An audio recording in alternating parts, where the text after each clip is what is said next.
Abandoned mannequin factory. I've listed the Sky Coaster last, as I have not ridden it yet. The Skyrocket is a steel roller coaster located at Kennywood Park. It's the first coaster erected at the park since the renovation of the Steel Phantom into the Phantom's Revenge in 2001. It also marks the return of a roller coaster that features inversions. It was completed in late spring of 2010, and after a period of testing, opened at the end of June. The Skyrocket occupies the ground formerly held by the Turnpike near the entrance to the park. The Turnpike ride is expected to return to the park in the future in a modified state. The stats are: it opened June 29th, 2010. It is manufactured by Premier Rides, has a 95-foot height, a length of 2,100 feet, and a high speed of 50 miles an hour. And now let's ride it.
I've listed the Phantom's Revenge at the bottom as well because I haven't ridden it yet.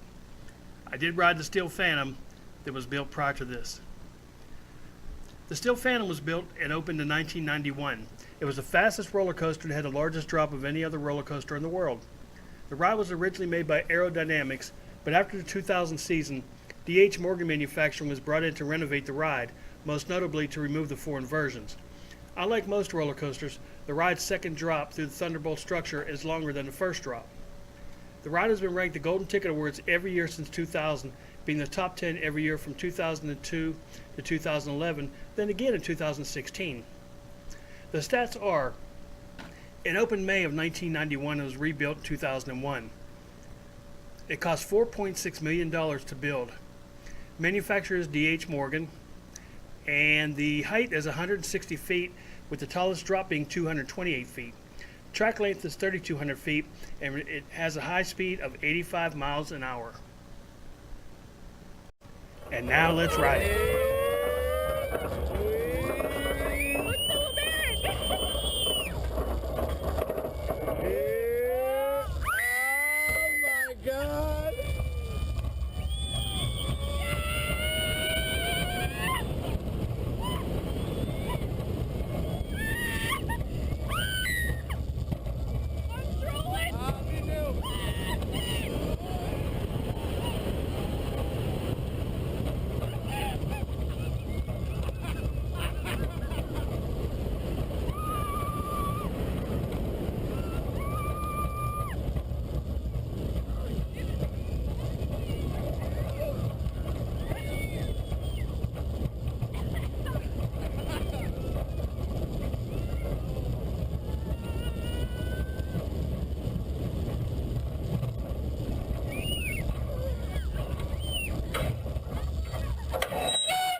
The racer was designed by John Miller in 1927. Because they liked his previous work, Kennywood hired him to build a new twin or racing coaster. They wanted a snappy ride that wasn't too much for mothers and children to ride. It cost more than $75,000 because Miller didn't use the topography as effectively as he had with previous roller coasters like the Jackrabbit. The highest hill of the racer was built up in a ravine, and much more lumber was required. The layout is caused by the setup of the station, where trains turn away from each other upon dispatch. The trains meet again at the lift hill and then are off to the races. Cost was $75,000. The height is 75 feet and the drop is 50 feet. The length of the track is 2,250 feet. Has a top speed of 35 miles an hour.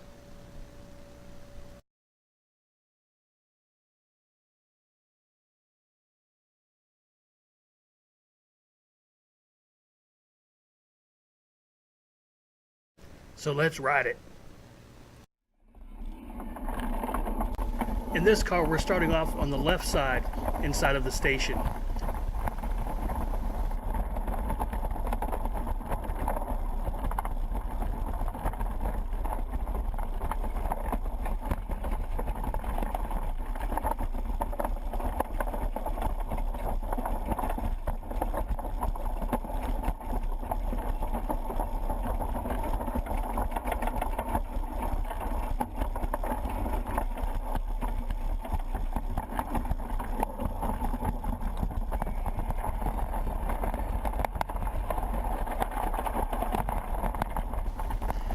As you can see, the inside car at this point has an advantage.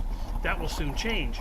Because of the layout of the track, the outside car, which is now becoming the inside car, is on the inside more often than the other. So if you start off on the left side in the station, you're going to end up on the right side and you will be victorious just about every time. Weight does play a factor in it, but not as much as the inside on the track.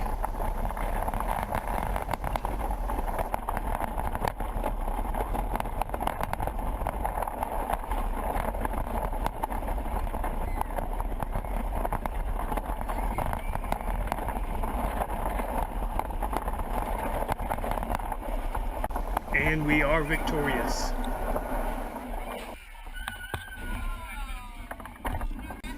And now we're on the right side of the station. We're in the right car coming out of the station.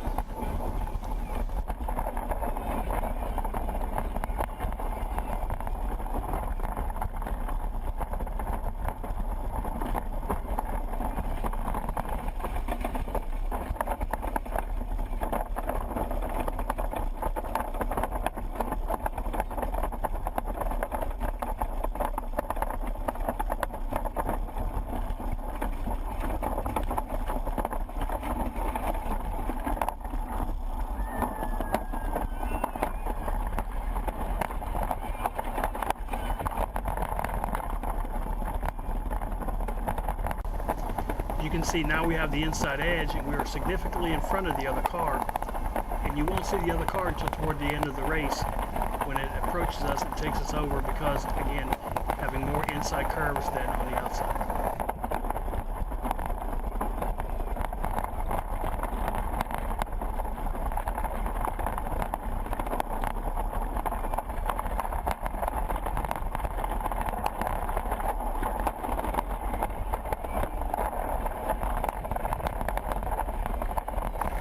And we are now getting past, and that is race over for us. We came in second though, that's a good thing.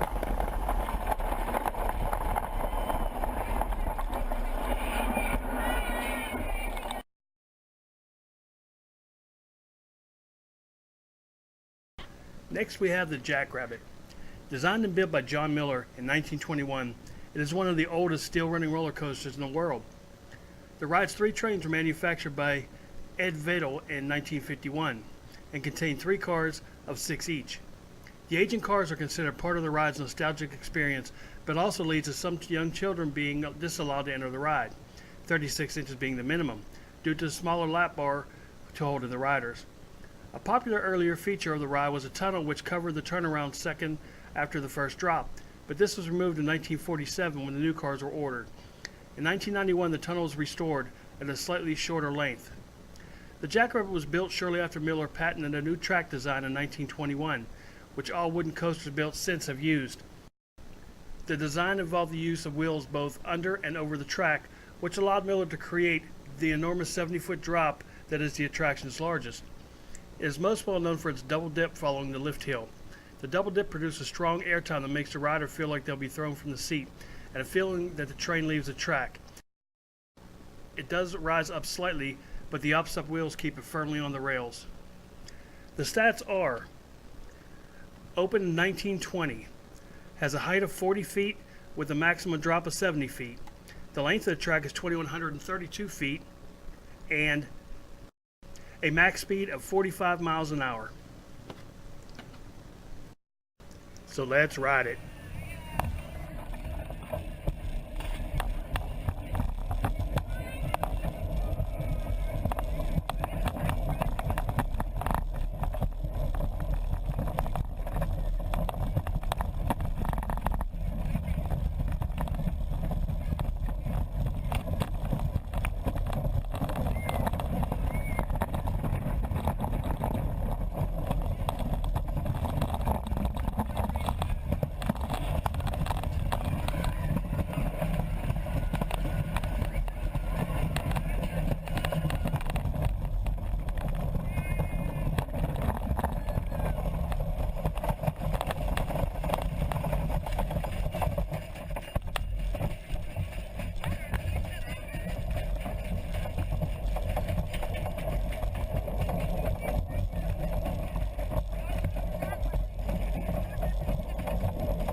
The Thunderbolt was built by John Miller in 1924.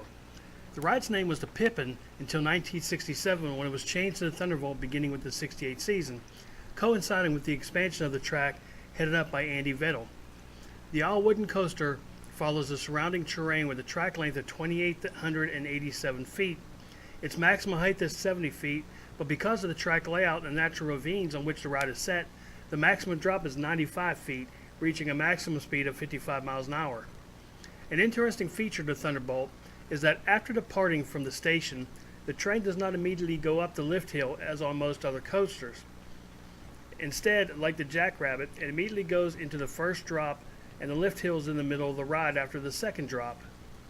Most of the ride was left intact except for the double dip, station, and station turnaround to the first hill, which were removed in 1968 for the addition of the new front helix hills necessary for the transformation of the Pippin into the new Thunderbolt roller coaster.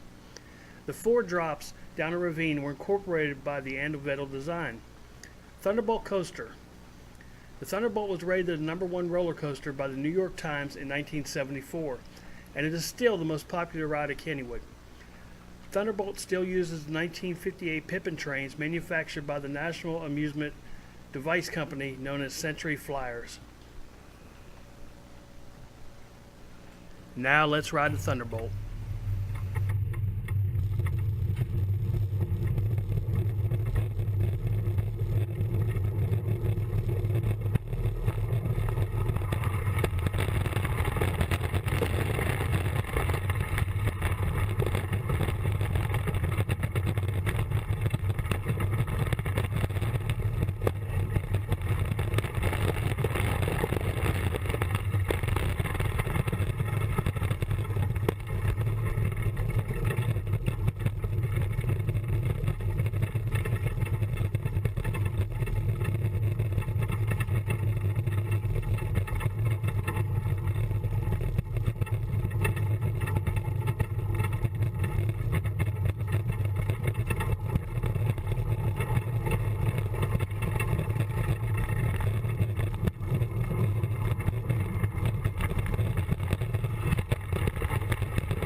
I've listed the Steel Phantom at #1, even though it no longer operates and was turned into the Phantom's Revenge in 1991. I've ridden this ride, and I think it's one of the best rides that I've ever been on. The idea for the Steel Phantom came from Henry Henniger, president of Kennywood Entertainment Company, who wanted a record-breaking steel coaster. Henniger was unsure how to fit the ride into the park, however a layout was worked out in conjunction with aerodynamics. They built the ride in the same ravine that the Thunderbolt runs in, and also ran through the Thunderbolt track. At the end of the ride, there were 4 inversions, a loop followed by a batwing, followed by a corkscrew. In 1990, Kennywood announced the name for the new steel roller coaster would be the Steel Phantom, and that it would use the same station as the outgoing laser loop. The ride opened on May 10, 1990, as the fastest and steepest roller coaster in the world. It was also the first hypercoaster to feature inversions. A few days after Steel Phantom's debut, the ride shut down to allow a trim brake to be installed, as the train was going faster than it should through the inversions, causing riders to experience pain in their necks. And the stats. It opened in 1991 and closed in 2001, with part of it becoming the Phantom's Revenge. The model is called a Steel Hyper Custom Looping Coaster. It does have a chain lift. It has a height of 160 feet. whereas the main drop comes from the second drop instead of the first, as on most roller coasters, of 225 feet. Has a top speed of 81 miles an hour through 3,000 feet of track in a duration of only 2 minutes and 15 seconds.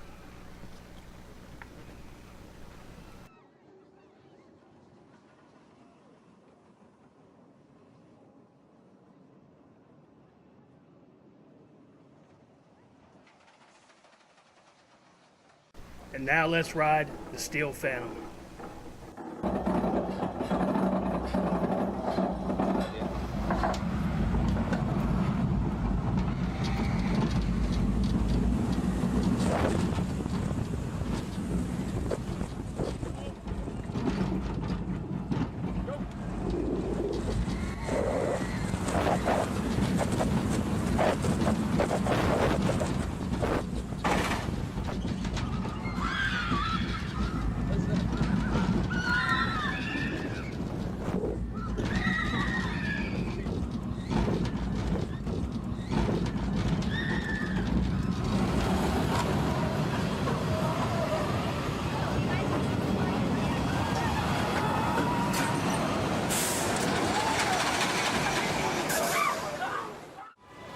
That's it. The end of Steel Phantom.